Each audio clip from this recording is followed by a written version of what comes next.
dia a dia és molt apassionant perquè la veritat que la gent que venim del municipalisme jo considero que practiquem el que és la política real, no? La política de contacte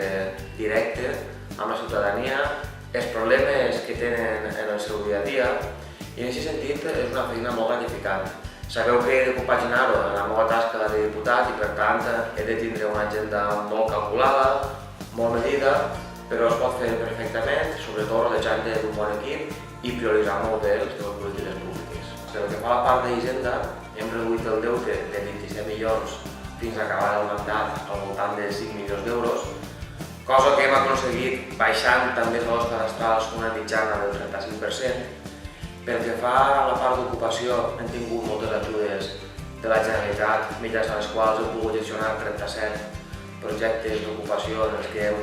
tramitat més de 600 contractes de treball. Pel que fa a la millora de tots els serveis públics, estem molt contents perquè hem tocat totes les potes dels serveis municipals, des de l'ampliació dels serveis a la socorrisme, la millora de l'horari de la biblioteca, una nova escoleta d'estiu a la platja, més d'1 milió d'euros d'inversions directes en les vies públiques, però també, molt important, hem multiplicat per 5 els recursos destinats a serveis socials. Respecte a la recuperació del patrimoni històric, per a nosaltres ha sigut molt important perquè suposa com la reivindicació de l'orgull de ser les tavernes de la Valldigna. En aquest sentit, hem comptat en ajudes de la Diputació de València, on hem posat en marxa el Centre d'Ecologia Experimental a la Moda del Bolmor.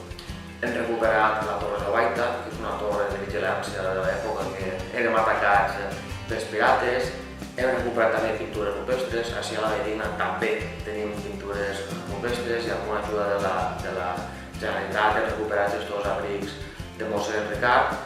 I també hem recuperat i hem dignificat el llac de la Goleta, que és un llac que tenim a la platja, que necessitava d'intervencions molt serioses perquè és un estancament d'aigua natural i en aquest sentit hem revitalitzat les aigües i hem fet un projecte de revitalització de l'ambient que la veritat estem molt contents. I ja per últim, una cosa que nosaltres també estem molt orgullosos perquè ha suposat el que nosaltres diguem marca tavernes, ha sigut consolidar a Tavernes com la capital valenciana dels festivals musicals, tant al poble com a la platja, i estem molt contents i nosaltres sempre ho diguem que és un objectiu renunciable tant per el seu impacte econòmic que té per a la ciutat, també per l'oci, sobretot de cara a la gent jove. Avui en dia, Tavernes de la Valldigna, Compromís és l'única força política que és la garantia de continuar reivindicant polítiques de canvi per a la ciutat i sobretot d'una manera molt creïble, perquè la nostra gestió, que hem estat comentant abans, així ho corrobora. Per tant, com a mi m'agrada dir, canvi, credibilitat i molt de compromís.